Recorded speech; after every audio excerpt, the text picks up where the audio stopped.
जय हिंद साथियों, स्वागत है आपका आपके अपने चैनल रोजगार विद ज्ञान पे। जैसा कि आपकी क्लासेस चल रही हैं हिंदी की, उसको ही आगे बढ़ाते हुए मैं अगली क्लास कराता हूँ आपको। और सब बच्चों ने होली मनाई होगी अच्छे से, हमने भी होली मनाई है, लेकिन हम कुछ ज़्यादा लंबे समय के लिए होली मना ले हैं, तो इसलिए हमारी क्लास थोड़ी लेट हो गई है।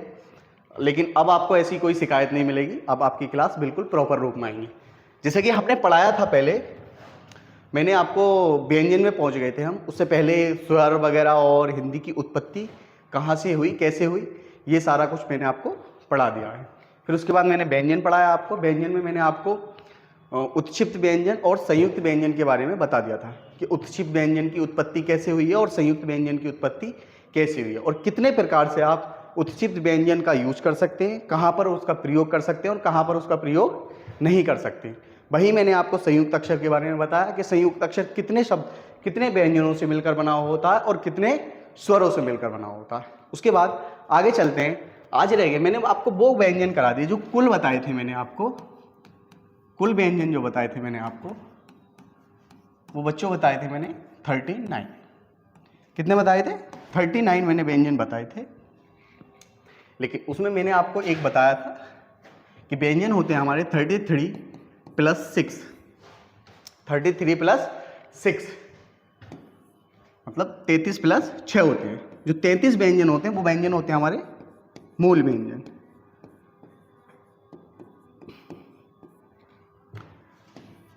ये अदर व्यंजन होते हैं, मतलब जो मूल व्यंजनों से जिनकी उत्पत्ति होती है, ये वो 6 व्यंजन है जिनकी मूल व्यंजनों से उत्पत्ति हुई है, जिनकी उत्पत्ति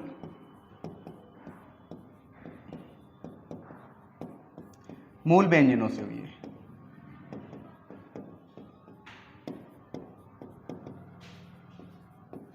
जिनकी उत्पत्ति क्या हुई है बच्चों? मूल व्यंजनों से हुई है। ठीक है, ये मैंने आपको करा दी। ये भी दो में टूटे होते हैं, एक उत्क्षिप्त, दूसरा आपका संयुक्त, दूसरा आपका संयुक्त। संयुक्त में देखना, ये होते हैं संयुक्त 4, उत्क्षिप्त होते हैं आपके 2। संयुक्त 4 और उत्क्षिप्त होते हैं आपके 2। ये मैंने पढ़ा दिए। अब हम बात करेंगे किसकी? इनकी 33 व्यंजन, यानी कि 33 व्यंजनों की बात करेंगे कि 33 व्यंजन जो है कौन कौन से हैं। देखिए, जैसे ये 6 व्यंजन टूटे हुए थे 2 भागों में, उसी तरह आपके 33 व्यंजन भी टूटे हुए हैं। 33 व्यंजन भी टूटे हुए हैं, जैसे कि मैं दिखाता हूं आपको कैसे टूटे हुए हैं।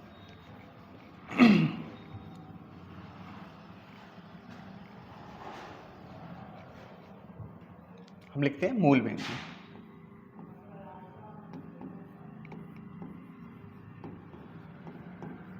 मूल व्यंजन कितने हैं? 33। कितने? 33। इनको कितने भागों में तोड़ रखा हमने? 3 भागों में।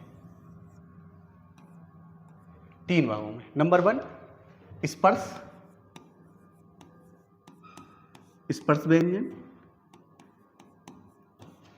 दूसरा अंतस्थ व्यंजन।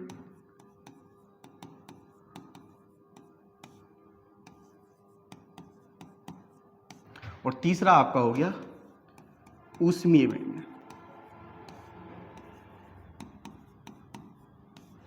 तीसरा क्या हो गया आपका? ऊष्मीय व्यंजन। इसका स्पर्श व्यंजन, स्पर्श व्यंजन की संख्या कितनी होती है बच्चों? 25। स्पर्श की 25, अंतस्थ की 4, और ऊष्मीय की भी कितनी होती है बच्चों? 4 संख्या। ऊष्मीय की भी कितनी होती है? 4। हम सबसे पहले क्या लेते हैं? स्पर्श व्यंजन। क्या लेंगे सबसे पहले? स्पर्श व्यंजन। ठीक है, आगे बढ़ते हैं।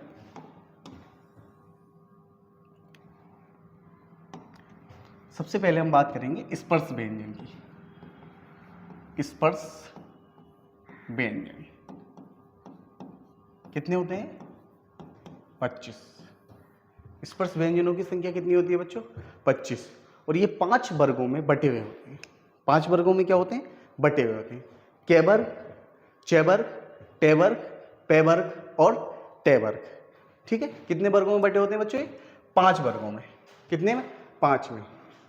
देखिए, नंबर 1 वर्ग है इसका के वर्ग। के वर्ग। दूसरा है चे वर्ग, फिर है टे वर्ग, फिर है पे वर्ग, ये है ते वर्ग, फिर आपका पे वर्ग, फिर क्या आपका पे वर्ग। प्रत्येक वर्ग के अंदर 5-5 व्यंजन होते हैं। प्रत्येक वर्ग के अंदर कितने होते हैं? 5-5 व्यंजन होते हैं। इसके अंदर भी आपको 5 व्यंजन मिलेंगे, इसमें भी आपको 5 व्यंजन मिलेंगे, इस वाले वर्ग में भी आपको 5 मिलेंगे, और इस वाले वर्ग में भी आपको, इस वाले वर्ग में भी आपको कितने मिलेंगे बच्चों? 5 व्यंजन मिलेंगे। यानी 5-5 व्यंजन मिलेंगे, और 5-5 व्यंजनों के वर्ग बने होते हैं। इसीलिए इन्हें स्पर्श व्यंजन को वर्गीय व्यंजन भी बोलते हैं। हम क्या बोलते हैं? स्पर्श व्यंजन को वर्गीय व्यंजन भी बोलते हैं। क्यों? क्योंकि ये 5 वर्गों में क्या होते हैं? विभाजित होते हैं। इसीलिए हम इनको क्या बोल देते हैं? वर्गीय व्यंजन भी। देखिए वो 5 वर्ग कौन कौन से वर्ण होते हैं इसमें? पहला है कै, फिर है खे, फिर है गे, गे के बाद है फिर घे, फिर हो गया बच्चों आपका अंगा। फिर क्या हो गया आपका? अंगा। इसको क्या पढ़ते हैं बच्चों हम? अंगा। फिर च वर्ग देखें, च वर्ग में क्या आएगा? च, छ, ज, झ, और फिर इया। इसको क्या पढ़ते हैं बच्चों हम? इया। क्या? इया। फिर उसके बाद हम चलते हैं नीचे टे वर्ग पर। टे वर्ग में होगा टे, ठे, डे, ढे और अड़े। क्या बोलते हैं? अड़े। इसको अड़ा खाली भी बोल देते हैं हम। क्या बोल देते हैं? अड़ा खाली भी बोल देते हैं। ठीक है। उसके बाद हम चलते हैं ते वर्ग पे। फिर हो गया आपका ते, थे, दे, धे और ने। ते, थे, दे और ने। ठीक है। फिर उसके बाद हम चलते हैं अगले पर। फिर आता हमारा पे वर्ग। पे वर्ग में कौन कौन सा आ जाएगा आपका? पे, फे, बे, भे और बच्चों में। पे, फे, बे, भे, में। ये कौन से वर्ग में आएंगे आपके? पे वर्ग में। मैंने बताया आपको 5 वर्ग 5 वर्गों में विभाजित है, इसलिए इनको हम क्या बोलते हैं बच्चों? वर्गीय व्यंजन भी बोलते हैं। स्पर्श व्यंजन के साथ साथ हम इनको क्या बोलते हैं बच्चों? वर्गीय व्यंजन भी बोलते हैं। इनको क्या बोल देते हैं हम? वर्गीय व्यंजन। क्या बोलते हैं हम? वर्गीय व्यंजन। क्यों? क्योंकि ये 5 वर्गों में विभाजित है। ठीक है। देखिए बच्चों, जैसे कि आपने के वर्ग है, चे वर्ग है, टे वर्ग, ते और पे वर्ग, उसमें से आपने देखा होगा जैसे हमारा टे वर्ग है, ये क्या है? टे वर्ग है। इस टे वर्ग को जैसे हम बोलेंगे, इन 25 अक्षरों को बोलो आप, के, खे, गे, चे, छे, जे, ते, थे, इन सारे शब्दों को अगर हम बोलते हैं, जब इनका उच्चारण करते हैं हम, जब इनका क्या करते हैं? उच्चारण करते हैं, तो हमें देखना को मिलेगा कि के वर्ग का उच्चारण करेंगे तब भी हम नॉर्मल कर लेते हैं, चे वर्ग का भी कर लेते हैं, ते वर्ग का भी कर लेते हैं, और पे वर्ग का भी उच्चारण जो होता है बिल्कुल नॉर्मली सीधे सीधे हम कर देते हैं।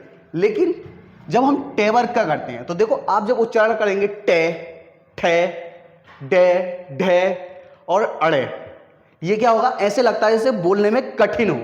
ये शब्द क्या लगता है? बोलने में कठिन हो। जैसे लगता नहीं आपको सारे बोलेंगे, जैसे क्या बोलेंगे बिल्कुल नॉर्मली बोल रहा है, इसमें आपको टे, ठे, डे, ढे, ड़े, ये शब्द क्या लगेंगे? आपको कठिन लगेंगे बोलने में। एकदम से क्या होगा? जैसे कठिन, बहुत परेशानी हो रही है बोलने में। तो इसलिए इन व्यंजनों को क्या बोलते हैं बच्चों? टे वर्ग के व्यंजन को कठोर व्यंजन भी हम क्या कहते हैं? बोल देते हैं। कठोर व्यंजन। क्या बोलते हैं हम? कठोर व्यंजन बोलते हैं। देखिए जैसे हम इनको कठोर व्यंजन बोलते हैं टे वर्ग के, क्या टे वर्ग को क्या बोल देते हैं हम? कठोर व्यंजन। टे वर्ग के जितने 5 हैं उनको हम टे वर्ग के कठोर व्यंजन बोल देते हैं। वहीं पर देखिए जैसे ये है चे, छे और जे, झ, चे, छे, जे, जे, झ, इसको अगर हम बोलते हैं तो देखिए जैसे हम बोलेंगे चे, छे, जे और झ, जब बोलते हैं तो जो हमारी बोलते टाइम जो हवा निकलती है, वायु निकलती है मुंह से, तो वो क्या करती है बच्चों? घर्षण करती है। क्या करती है? बोलते टाइम घर्षण करती है। क्या करती है वो? घर्षण। यानी कि एक संघर्ष सा होता है, जैसे बोलते टाइम उसे एक संघर्ष सा होता है आवाज को बोलते टाइम। जैसे मैंने बोला चे, फिर उसके बाद बोला छे, छे के बाद जे, फिर उसके बाद छे, जैसे हम चे, छे, जे बोल रहे हैं तो एक हमारी वायु जो वो क्या घर्षण करती है, घर्षण। तो इसलिए इनको क्या बोल देते हैं बच्चों? संघर्षी, ऊष्म संघर्षी व्यंजन।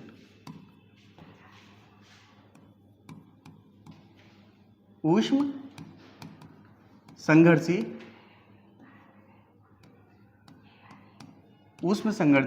व्यंजन भी इनको हम बोल देते हैं। क्या बोल देते हैं बच्चों? ऊष्म संघर्षी व्यंजन जो हम इसको बोल देते हैं। क्यों? कि जब इसमें घर्षण होता है तो घर्षण क्या होता है? जब इसमें घर्षण होता है तो उसे क्या बोल देते हैं हम? ऊष्म संघर्षी व्यंजन भी बोल देते हैं। क्या बोल देते हैं बच्चों? ऊष्म संघर्षी व्यंजन भी इनको हम बोल देते हैं। क्या बोल देते हैं? ऊष्म संघर्षी व्यंजन। नहीं सॉरी, ऊष्म नहीं सर, स्पर्श। ये जब स्पर्श चल रहे हैं ना तो स्पर्श संघर्षी, जब ये स्पर्श चल रहे हैं तो इनको क्या बोल देते हैं हम? स्पर्श संघर्षी व्यंजन भी बोल देते हैं। क्यों? क्योंकि ये स्पर्श व्यंजन स्पर्श वर्ग के हैं और संघर्ष इनको बोलते टाइम होता है तो इसको बोल देते हैं स्पर्श संघर्षी व्यंजन भी बोल देते हैं। बच्चों मैं हट जाता हूं थोड़ा, स्क्रीनशॉट जिस बच्चे को लेना वो ले ले, बाकी आगे चलते हैं।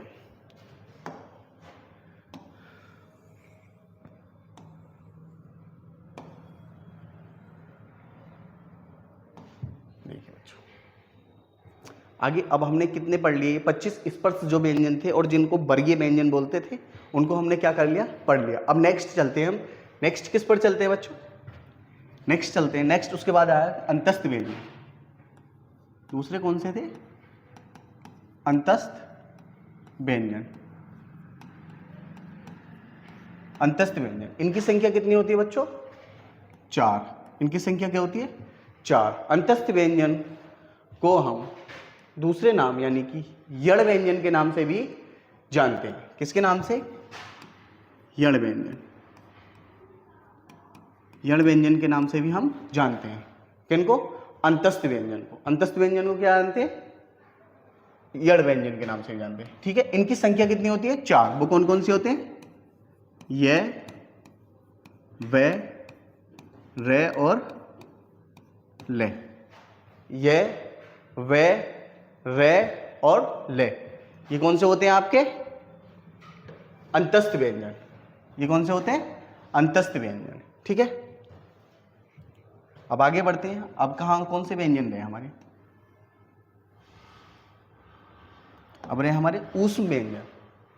कौन से? ऊष्मीय, जिनको हम संघर्षी व्यंजन भी बोलते हैं। क्या बोलते हैं? ऊष्मीय या फिर संघर्षी व्यंजन। ऊष्मीय या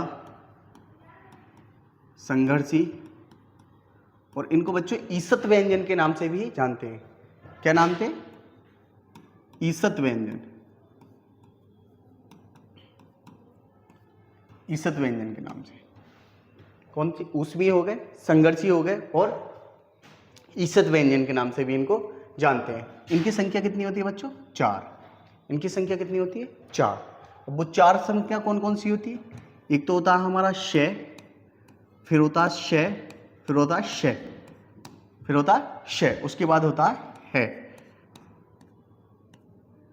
ठीक है बच्चों, शय, शय, शय और है। ठीक है, ये देखिए 3 शय हैं, तीनों को हम पढ़ते हैं। तीनों शय को किस चीज में पढ़ते हैं हम? वर्णमाला में, व्यंजन में। कौन से व्यंजनों में? ऊष्मीय व्यंजनों में। कौन से व्यंजनों में बच्चों? ऊष्मीय व्यंजनों में हम इनको पढ़ते हैं। ऊष्मीय व्यंजनों में हम इनको पढ़ते हैं। देखें, अब ऊष्मीय व्यंजन में जब हम इनको पढ़ते हैं तो ये शय तो ध्वनि सबकी समान है, लेकिन उच्चारण स्थान जो है सारों का अलग अलग है। यानी सारे जितने भी दे रखे हैं ये तीनों शय हैं, तीनों शय का जो उच्चारण स्थान है वो उच्चारण स्थान अलग अलग है। बाकी ध्वनि और उच्चारण करने का जो उच्चारण जो है वो सेम है, लेकिन उच्चारण करने का तरीका कहाँ से बोले जाएंगे वो तरीका अलग है। बाकी शय ध्वनि सबकी समान है, यानी कि शय शय ध्वनि। जैसे पहला लेंगे आप, पहला जब करेंगे तो जब पहले की आप उसके क्या कहते हैं आप उच्चारण करेंगे तो करेंगे शय, शय। तो शय किससे होगा? ये तालु से। तो आपकी जीभ जो है वो किस पर जाकर लगेगी? तालु पर जाकर लगेगी। शय, शय, शय। जब तालु पर जाकर लगेगी तब आप किसका उच्चारण करेंगे? इस वाले शय का। तो इसका उच्चारण स्थान क्या होगा बच्चों? तालु। शय का उच्चारण स्थान क्या हो गया? तालु। यदि वहीं पर आप इस वाले शय का मतलब सेकंड शय जो है इस शय का उच्चारण करेंगे तो कैसे करेंगे? वो शय का उच्चारण होगा आपका मूर्धा से। किससे? मूर्धा से। जो आपकी जीभ है वो मुड़ेगी, थोड़ी सी मूर्धा पर पहुंचेगी तो उसे क्या बोलेंगे, श। श, उसका उच्चारण स्थान क्या होगा, श। जीभ कहां जाकर लगेगी आपकी, मूर्धा पर। जीभ जाकर लगेगी आपकी मूर्धा पर। कहां जाकर लगेगी, मूर्धा पर। तब क्या होगा वो, सेकंड से। उसके बाद आपका तीसरा श आता है बच्चों।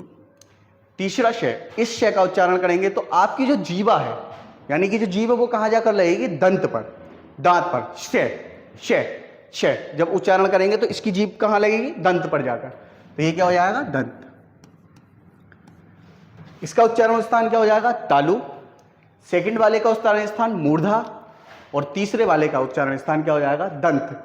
उच्चारण स्थान सबका अलग अलग है, लेकिन उच्चारण ध्वनि जो है वो तीनों की क्या है, श है। उच्चारण ध्वनि जो है वो तीनों की श है, लेकिन उच्चारण करने का स्थान जो है वो क्या है, उनका अलग अलग है। ठीक है। और इन सबको जो है, इसका संघर्षी क्यों कहा गया है, जैसे कि आप इनमें भी बोलेंगे, जैसे अभी 6 वाला था, उसमें भी संघर्ष हो रहे थे, स्पर्श करते हुए होते संघर्षी व्यंजन, लेकिन वो किसके थे, स्पर्श के थे, तो उन्हें क्या बोल दिया हमने, स्पर्श संघर्षी व्यंजन। ये क्या है, प्रॉपर संघर्षी, यानी कि केवल ये क्या है, संघर्षी व्यंजन है। जैसे इन्हें बोलेंगे आप श श श और है, जब इनको बोलेंगे तो क्या करेगी, जो आपकी ध्वनि है, आपकी जो वायु निकलेगी वो क्या आएगी, घर्षण करती हुई निकलती है। क्या निकलती है, घर्षण करती हुई, जैसे कि एक प्रकार से घर्षण कर रही हो। जैसे खिचड़ा होता है, खिचड़ना, उसको घर्षण बोलते हैं। क्या बोलते हैं, घर्षण। तो वो क्या हो जाएगा आपका, जैसे ऊष्मीय संघर्षी है, जब घर्षण करती हुई ध्वनि निकलेगी तो वो क्या होगा आपका, ऊष्मीय व्यंजन होंगे। वहां क्या होगा, ऊष्मीय व्यंजन। देखिए वहां यहीं पर एक चीज और है, जैसे कि आपके ये श हैं, इन श का अधिकतर, मैं ही नहीं कह रही प्रॉपर हमेशा, लेकिन अधिकांश जो वो होता है इनका प्रयोग, अधिकांश प्रयोग, अधिकांश जो प्रयोग होता है वो प्रयोग कहां पर होता है आपका, संस्कृत में। अधिकांश प्रयोग संस्कृत में होता है।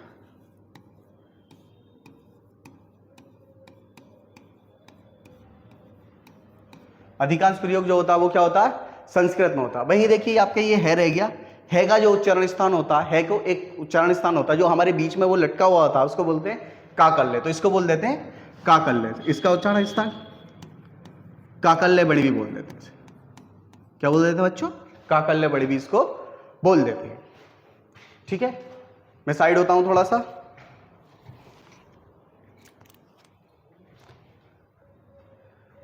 आगे बढ़ते हैं। देखिए बच्चों,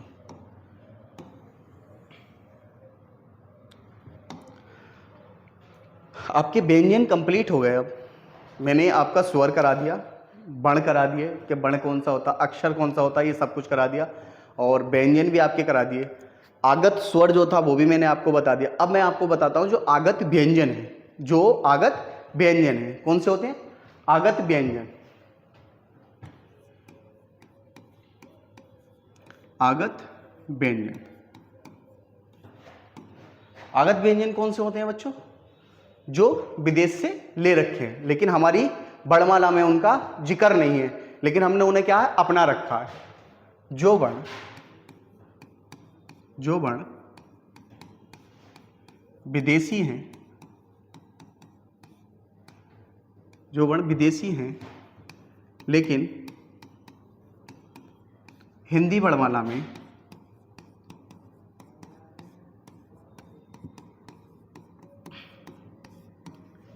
उन्हें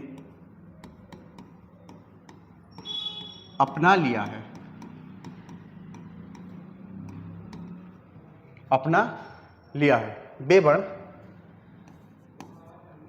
बेवर्ण या फिर व्यंजन, बेवर्ण, वर्ण में भी क्या, व्यंजन, क्या कहलाते हैं आपके, बेवर्ण या व्यंजन, आगत व्यंजन कहलाते हैं। आगत व्यंजन कहलाते हैं। आगत व्यंजन क्या है, कहलाते हैं। देखिए जैसे बच्चों मैंने आपको बताया आगत व्यंजन क्या होता है। ये होते हैं आगत व्यंजन आपके होते हैं 5। कितने होते हैं, 5। उससे पहले देखिए अभी तो प्रॉपर वर्तमान में जो माने जाते हैं वो 5 माने जाते हैं। कितने, 5। उससे पहले छोटा आ जो था उसके नीचे भी एक नुक्ता लगा दिया जाता था, लेकिन अभी फिलहाल में कितने माने जा रहे हैं आपके, 5। अभी फिलहाल में जो वो कितने हैं, 5। जैसे कि के, खे, गे, जय और आपका फे। के, खे, जय और फे। के, खे, जय और फे। देखिए ये भी जैसे मैंने आपको बताया था अभी श, ये भी क्या था, उच्चारण में था, मतलब आप उच्चारण कर रहे हैं तभी उसका डिफरेंट था, मतलब अंतर था।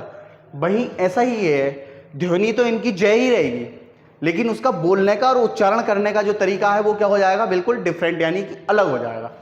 जैसे कि मैं आपका कै करता हूं, कै क्या करता हूं मैं, कैसे करता हूं, तो कै का जब व्यंजन करूंगा तो मैं वैसे करता हूं कै, लेकिन इसका करूंगा कै, कै किसमें, कै थोड़ा सा खींच कर करूंगा। क्यों, क्योंकि इसके नीचे क्या लगा हुआ, नुक्ता, इसके नीचे क्या लगा हुआ बच्चों, नुक्ता, इसलिए मैं क्या करूंगा, इसका थोड़ा सा खींच कर करूंगा उच्चारण। देखिए जैसे ये है जय, तो इसका करेंगे जय का करेंगे आप जय नॉर्मल, इसका करेंगे जय, जय, जय क्या कर देंगे, जय।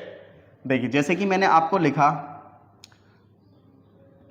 मैंने लिखा नॉर्मल ये कर्जा, मैंने लिखा ये कर्जा, क्या है ये, कर्जा शब्द है। अब कर्जा की हिंदी, कर्जा को ही मैंने ऐसे लिख दिया ये कर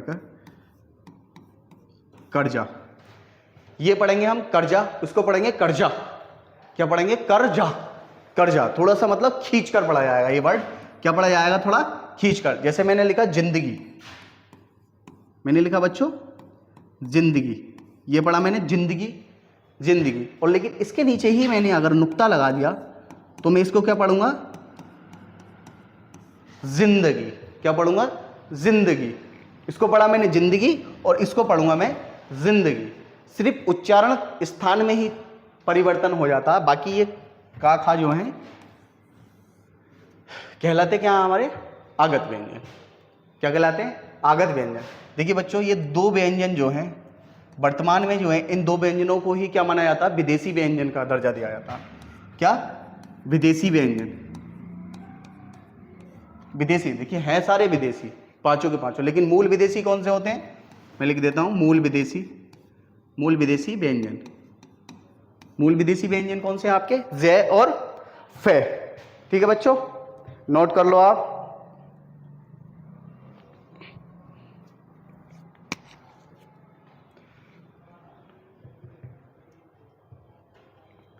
देखें बच्चों, इनको और नामों से भी जानते हैं, जैसे नवनिर्मित, इनको क्या बोलते हैं, नवनिर्मित बोलते हैं। क्यों, क्योंकि ये नए व्यंजन है, क्योंकि ये क्या है, नए व्यंजन, इसलिए इनको क्या बोलते हैं, नवनिर्मित, इनको नवनिर्मित व्यंजन भी बोलते हैं। दूसरा, इनको हमने ग्रहण कर रखा है, हमने क्या कर रहा है, ग्रहण कर लिया, किससे, विदेशी लैंग्वेज से, तो हम इनको क्या बोल देते हैं, ग्रहित व्यंजन भी बोल देते हैं। क्या बोल देते हैं बच्चों, ग्रहित व्यंजन। क्यों बोलते हैं, क्योंकि इन्होंने मतलब इन व्यंजनों को क्या हमने ग्रहण कर लिया, इसलिए इनको क्या बोलते हैं, ग्रहित व्यंजन। ठीक है, ये आए हुए विदेश से हैं, जैसे अपने घर कोई मेहमान आता है, कोई आता है अपने घर नया आता है, वो उसको क्या बोलते हैं हम, मेहमान आया कहीं दूसरी घर। वैसे ही ये हमारी वर्णमाला में नए आए हैं, तो इनको हम क्या बोल देते हैं, मेहमान व्यंजन भी बोल देते हैं। क्या बोल देते हैं बच्चों, मेहमान,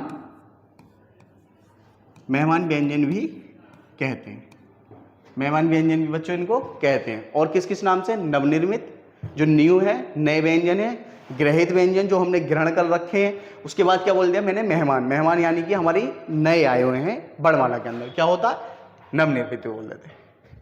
ठीक है बच्चों, आगे बढ़े अब। अच्छा अब तक क्या हो गया, अब इसके ने क्या रह गए, उच्चारण स्थान और रह गए, जितने भी हमने लिखवा दिए हैं सबके क्या रह गए हैं बच्चों, आपके उच्चारण स्थान और जो हैं वो रह गए हैं। मैं आपको थोड़ा सा और उच्चारण स्थान जो रह गए हैं वो उच्चारण स्थान करा देता हूं। जैसा कि एक बार और लिखने पड़ेंगे हमें व्यंजन, जिससे मैंने लिखा के, खे, के, खे, गे, और ये हो गया अंगा, कै, खे, गे और अंगा, चे, छे, जे, झे और इया, चे, छे, जे, झे और इया। उसके बाद टे, ठे, डे और ढे और फिर अड़ा, फिर अड़े, इसको अड़ा खाली भी बोल देते हैं। फिर ते, फिर आ गया ते, थे, दे, धे और ने, ते, थे, दे, धे, ने, पे, फे, बे, भे और में, पे, फे, बे, भे, में। देखिए बच्चों, ये जो लास्ट के 5 वर्ड, जो लास्ट के 5 वर्ड है, ये लास्ट के 5 वर्ड जो है इनको हम क्या बोलते हैं? इनको पंचमाक्षर भी बोल देते हैं बच्चों। क्या बोल देते हैं? पंचमाक्षर। इनको बोलते हैं हम पंचमाक्षर।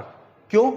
क्योंकि ये मतलब किसी भी जो हमारा ये वर्गीय व्यंजन है, वर्ग के प्रत्येक क्या है? 5वीं लाइन में आ रहे हैं, प्रत्येक 5वां वर्ण है वर्ग का। 1 2 3 4 और 5, ऐसी ये भी 5वां, ये भी और ये भी, सारे कितने हो गए? ये 5 में हो गए। तो इनको क्या बोल देते हैं हम? पंचमा अक्षर भी बोल देते हैं। देखिए बच्चों, एक चीज और मैं बताता हूं आपको। जैसे मैंने ये बिंदु है, इस बिंदु के बारे में बताया, इसको क्या बोलते हैं बच्चों? इसको बोलते हैं पंचमा अक्षर बिंदु। इसको बोलते हैं पंचमा अक्षर बिंदु। इसको बोलते हैं हम पंचमा अक्षर बिंदु। क्या बोलते हैं? पंचमा अक्षर बिंदु। वहीं पर हम इसको पंचमा अक्षर वर्ण के नाम से भी जानते हैं। इसको क्या? पंचमा अक्षर वर्ण के नाम से भी जानते हैं। मैंने बता दिया आपको, ये पंचमा अक्षर है और इसके आगे जो लगा होता है उसको बोलते हैं पंचमा अक्षर बिंदु। इसलिए अगर आता है बिल्कुल प्रॉपर रूप में, बोले पंचमा अक्षर बिंदु कौन से वर्ण के आगे लगा हुआ होता है, तो आप क्या बताएंगे? आप अंगा को बताएंगे। किसको बताएंगे? अंगा को। मैंने अनुस्वार बता दिया कि इसके ऊपर एक बिंदु है, इसको क्या बोलते हैं? अनुस्वार। इसको क्या बोलते हैं? अनुस्वार। ये मैं आपको पहले ही बता चुका हूं, पीछे बता चुका मैंने, स्वर में बताया मैंने अनुस्वार के बारे में। ठीक है बच्चों, एक और होता है आपका जो के नीचे मैंने बताया था आपका, इसको क्या बोलते हैं हम? नुक्ता। इसको क्या बोलते हैं बच्चों हम? नुक्ता। इसको क्या बोलते हैं? नुक्ता। देखिए, एक क्या हो गया आपका? अनुस्वार, दूसरा हो गया नुक्ता, तीसरा हो गया आपका पंचमाक्षर। तीसरा क्या हो गया आपका? पंचमाक्षर। ये जो आते हैं किसके साथ आते हैं आपके? सारे के सारे किसके साथ आते हैं? ये व्यंजनों के साथ। तो इनको कैसे कैसे बोलते हैं? इसको बोलते हैं पंचमाक्षर बिंदु, जो नीचे लगा होता है इसको बोलते हैं नुक्ता, और जो ऊपर लगा होता है उसको बोलते हैं बच्चों अनुस्वार। उसको क्या बोलते हैं? अनुस्वार। देखिए यहीं पर अब देख लेते हैं, जिसे मैं अब इन व्यंजनों का उच्चारण स्थान बताता हूं आपको। क्या बताता हूं बच्चों को? उच्चारण स्थान। जी, उसका उच्चारण स्थान होता है, क्या बताऊं? इसका जो उच्चारण स्थान होता है बच्चों, वो क्या होता है? जैसे कोई भी शब्द कहां से बोला जाता है? जैसे मैं बोल रहा हूं कंठ से, मैंने कंठ से बोलने की शुरुआत की। शुरुआत कहां से होती है बच्चों? कंठ से। किस चीज से होती है? कंठ से। तो मैं आपको जब कंठ से शुरुआत कराता हूं बच्चों, तो कंठ से क्या होगी? पहला होता है कंठ, कंठ के बाद, तो इसको बोलते हैं कंठ। मतलब ये जो पांचों आ गए वर्ड आपके, वो कौन से बोले जाएंगे? वर्ण जो आ गए वो किससे बोले जाएंगे? कंठ से। किससे? कंठ से। उच्चारण स्थान क्या होगा इनका? कंठ। वही उसके बाद आएंगे आप आगे को, तो उसका होगा तालव्य। यानी कि जितने भी ये चे छे चे जय वाले हैं, ये किस चीज से इनका उच्चारण स्थान होगा? तालु से। किससे बोले जाएंगे? तालु से। उसके बाद नीचे चले हम, तो नीचे के बाद क्या आएगा? मूर्धन्य। ये किससे बोले जाएंगे? मूर्धन्य से। इनका उच्चारण स्थान क्या होगा बच्चों? मूर्धन्य। इनका उच्चारण स्थान होगा बच्चों मूर्धन्य। ठीक है। उसके बाद ते, थे, दे, धे, ने, इनका उच्चारण स्थान क्या होगा? देखिए, आप जैसे ते का उच्चारण स्थान करेंगे ते, ते, थे, दे, धे, ने, ते, थे, दे, धे, ने। जब आप इनका उच्चारण स्थान करेंगे, जैसे ते का उच्चारण स्थान करो, तो आपकी जीवा जो आकर लगेगी वो कहां लगेगी? दांतों पर आकर लगेगी। कहां लगेगी? दांतों पर। तो इन्हें क्या बोलेंगे हम? दंत। इनका उच्चारण स्थान क्या हो गया बच्चों? दंत। क्या हो गया? दंत। उच्चारण स्थान हो गया इनका दंत। उसके बाद फिर हमने बोला पे। वर्ग कौन सा आया? पे वर्ग। इनको ये बता बच्चों, देखो जो शुरुआत के पहले वर्ग हैं, इनके हिसाब से हम क्या बना देते हैं? वर्ग बनाते हैं। के वर्ग, चे वर्ग, टे वर्ग, ते वर्ग और पे वर्ग। ठीक है, बना दिया। दंत हो गया। क्या हो गया आपका उच्चारण स्थान? दंत। जैसे अब पे को आप बोल के देखें, पे, फे, बे, भे, में। जितने भी उच्चारण स्थान करेंगे, तो आप जो आपके जो होठ हैं, जो आपके होठ हैं, इनको ओष्ठ भी बोलते हैं। तो क्या होठ जो है आपस में क्या है? टकराते हैं। जैसे पे, फे, बे, भे। जब उच्चारण करेंगे तो आपके होठों का ये उच्चारण स्थान में ऊपर नहीं, इनमें आपस में टकराएंगे, तो इनको क्या बोल देते हैं? ओष्ठ्य व्यंजन। इनको क्या बोल देते हैं बच्चों? ओष्ठ्य व्यंजन। क्या बोलते हैं इनको? ओष्ठ्य व्यंजन। क्यों? कि जब इनका उच्चारण करते हैं तो हमारी जो लिप्स हैं, जो होठ हैं, वो क्या आपस में मिलते हैं, जैसे पे, फे, बे, भे, भे। ठीक है। अच्छा देखिए बच्चों, अब बाकी हमारे 25 जो उच्चारण स्थान है, ये इनका उच्चारण स्थान हो गया। बाकी जो बचे हैं वो और मैं कराता हूँ। देखिए एक ट्रिक बनाई है मैंने बच्चों, जैसे कि आप यशस्वी जायसवाल को बहुत अच्छे से जानते होंगे कि वो कितने अच्छे और कितने लंबे लंबे क्या है, सिक्स लगाते हैं। ठीक है, वहीं मैंने एक ट्रिक बनाई है उसको लेकर। जैसे कि मैंने यहां पर लिखा वा, यस, यस, यस, यशस, मतलब यशस्वी जायसवाल। देखा होगा आपने, जैसे कोई भी सिक्स लगाता बच्चा, जैसे जो फैन फॉलोइंग होती है, जैसे यशस्वी का जो फैन होते हैं वो कितना करते हैं? Yes yes. जब सिक्स लगाते हैं तो वो क्या हो गया? Yes yes. जैसे, और जो महान होता है, यस में जो वो लगा रहा है, तो वो क्या हो गया बच्चों आपका? महान। वो एक महान के रूप में हो गया ना। जैसे जब ज्यादा सिक्स लगा दिया तो महान हो गया। तो इसमें लिखा वाह, यस यस, ऋषि जायसवाल। फिर लिखा ऊ ऊ, बोलते हैं ना ऊ क्या सिक्स लगाया, जैसे बोलते हैं ऊ क्या सिक्स लगाया, बोलते हैं, आवाज निकलती है नहीं बच्चों। जैसे बोलते हैं वाह यस यस, ऋषि जायसवाल। आप ऋषि के समान एक महान व्यक्ति हैं जो इतना लंबा लंबा क्या कर रहे हैं? छक्का लगा रहे हैं। ऊ क्या छक्का लगाया। ठीक है बच्चों। देखिए जैसे अब मैं देखता हूं या, अब इस बा को हम जब तोड़ेंगे, जब हम इसको बा को तोड़ेंगे तब देखिए, जैसे बा को तोड़ा हमने बा में, और फिर उसका तोड़ा आ में, फिर तोड़ा हमने हा में। क्या तोड़ दिया बच्चों? हा में। तो देखिए बा से आ गया आपका विसर्ग। तो विसर्ग का जो उच्चारण स्थान होगा वो बच्चों क्या होगा आपका? कंठ है। विसर्ग का उच्चारण स्थान क्या होगा? कंठ। क्यों होगा कंठ से? क्योंकि देखिए यहां पर है भी आ गया, है का भी उच्चारण स्थान क्या हो गया आपका? कंठ। छोटा आ है, छोटा बड़ा आ है, बड़ा आ के अंदर छोटा आ भी आएगा आपका। तो छोटा आ, छोटे आ का, वह का और है का और विसर्ग का उच्चारण स्थान क्या हो गया आपका? कंठ। वहीं पर यस यस देख लें आप, क्या देखें? Yes yes. यस यस से आ गया आपका, देखिए ये वाला या ले लें, ये वाला से और ये वाला ई, तीनों ले लें। ये दोनों तो पहले ही आ चुके हैं, तो इन तीनों का क्या हो गया आपका? या, शे और ई। या और से ई का क्या हो गया उच्चारण स्थान आपका बच्चों?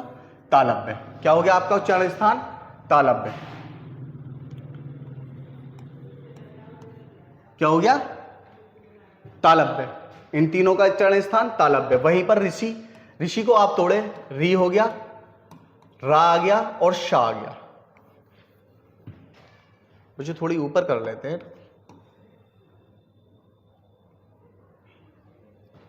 देखिए मैं लिख देता हूं, जैसे ये हो गया रा, ऋषि तोड़ेंगे हम तो एक तो री हो गया, री में ही और रा आ रहा है आपका, फिर उसके बाद आपका शे आ रहा है। आपका क्या आ रहा है इसमें? से आ रहा है। तो कौन से हो गए ये? मूर्धा से। ये कहां से हो गए? मूर्धा से। देखिए मूर्धा के आगे लिखा हुआ है, जो जिसके आगे लिखा हुआ उससे संबंधित ही इसमें शब्द आएंगे, उससे संबंधित ही इसमें क्या जाएंगे? शब्द आएंगे। देखिए बच्चों यहां पर सिर्फ आपको बे को नहीं ध्यान देना, बे को आपको कट कर देना है। बे को क्या है? आपको कट कर देना। वहीं पर आपका जे, ये जे कौन सा वाला है? नुक्ता वाला जे। ये है नुक्ता वाला जे। उसके बाद से और फिर आ गया आपका ले। तो इसके उच्चारण स्थान कौन से हो गए बच्चों आपको? दंत। कौन से हो गए? दंत। देखिए इसमें तोड़ेंगे आप, बे छोड़ देना बाकी सब। और ऊ ऊ, ऊ ऊ, ऊ ऊ कौन से हो गए बच्चों? ओष्ठ से। ये ऊ कौन से हो गए? ओष्ठ से। ऊ और ऊ कहां से हो गए बच्चों? ये ओष्ठ से। देखिए मैं अब काउंट करके दिखाता हूं आपको। 25 ये हो गए, 25 के बाद 3 ये हो गए, 25 और 3, 25 और 3 28, 28 और 3, 28 और 3 31, 31 के बाद 3 ये हैं, 3 ये हैं, 2 ये हैं। बाकी अब जो बचे वो मैं आगे को करा दूंगा। बाकी इतना जो है बच्चों आप नोट कर लें। इतना जो है बच्चों आप क्या कर लें? नोट कर लें।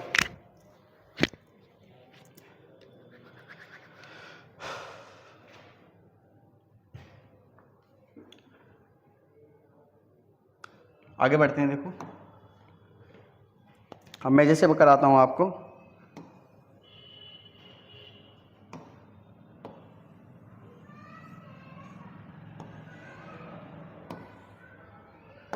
देखिए आपका ए आ गई, उसमें ई जितनी थी आ गई, आ भी आ गया, ऊ भी आ गया, रे भी आ गया। ठीक है, अब स्वरों में कौन सा बचा आपका? एक तो बचा आपका बच्चों ए, फिर बचा आपका ओ और ओ।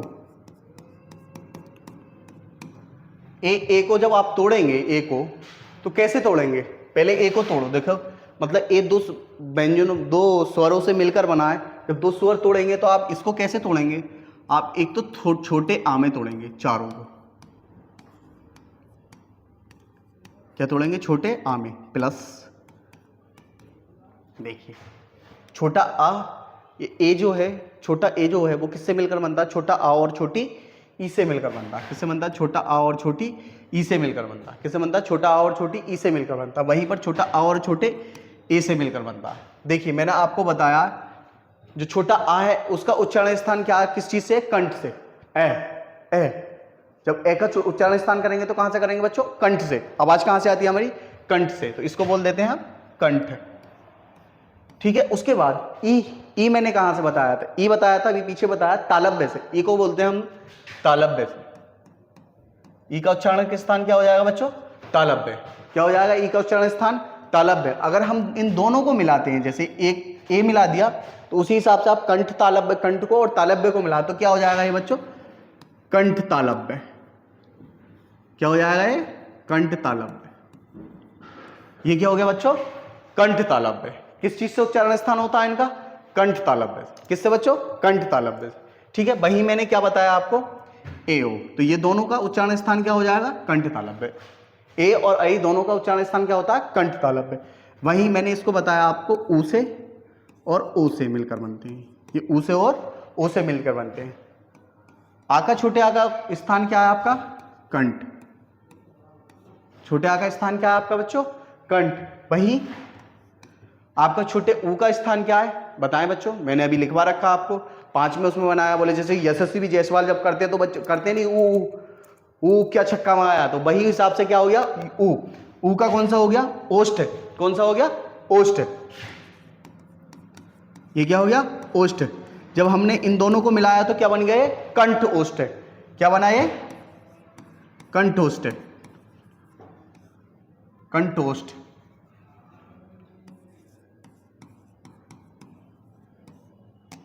ये क्या हो गया? कंठोष्ठ। कंठ ओष्ठ, कंठ और ओष्ठ से मिलकर। ठीक है, ठीक है बच्चों। देखिए अभी और एक रह गया, एक दंतोष्ठ से भी होता है बच्चों। दंतोष्ठ से, जैसे ये कंठोष्ठ है वैसे ही दंतोष्ठ है। बता दो दंतोष्ठ। दंतोष्ठ से कौन सा उच्चारण होते हैं? एक तो बे रह गया आपका, ये वाला बे हो जाता है, और एक फे हो जाता है। एक क्या हो जाता है? फे हो जाता है। देखिए बच्चों 4 स्वर आपके ये हो गए। 4 स्वर क्या हो गए आपके? ये हो गए। मतलब 7 स्वरों की बात मैं 6 स्वरों की बात ऊपर कर चुका हूं। अभी कितने हो गए? 7, 10। और आपको अनुस्वार के बारे में मैंने बता दिया था। विसर्ग के बारे में यहाँ बात होगी। कितने हो गए? 11। 11 के बाद जितने भी हमारे अभी ये व्यंजन हैं, मैंने सारे व्यंजनों के बारे में बात कर लिया। और बाकी जो अब रह चुके हैं व्यंजन हमारे, बाकी जो व्यंजन रह गए हैं उसकी बात करेंगे हम बच्चों कल। उसकी बात क्या करेंगे? कल। जितने भी उच्चारण स्थान रह गए हैं, महाप्राण, अल्पप्राण, अघोष, सघोष, सारों की बात करेंगे हम कल। बाकी अगर आपको हमारी क्लास अच्छी लगी है तो हमारी क्लास को लाइक करें और हमारे चैनल को सब्सक्राइब करें। आप चैनल तो जानते हैं हमारा कौन सा? रोजगार विद ज्ञान। ठीक है बच्चों, और हम बैक टू बैक आपके लिए क्लासेस लेकर आ रहे हैं, अच्छे से अच्छा कंटेंट बनाकर, जिससे कि आपको एग्जाम पर हेल्प मिले, जिससे भी आपको एग्जाम पर हेल्प मिले। देखिए मैंने सारे पेपर एनालाइज करे हैं, तो उसमें वर्णमाला का तो रोल नहीं है, लेकिन हो सकता अब की बार वर्णमाला आए। ठीक है, तो उसको ही देखते हुए मैं आपको वर्णमाला पढ़ा रहा हूँ। अब आगे नेक्स्ट टॉपिक कराऊंगा। आज आपकी कल वर्णमाला बिल्कुल समाप्त हो जाएगी। ठीक है, हमें सपोर्ट करें, बाकी चैनल सब्सक्राइब करें, वीडियो लाइक करें, कमेंट करें। जय हिंद साथियों।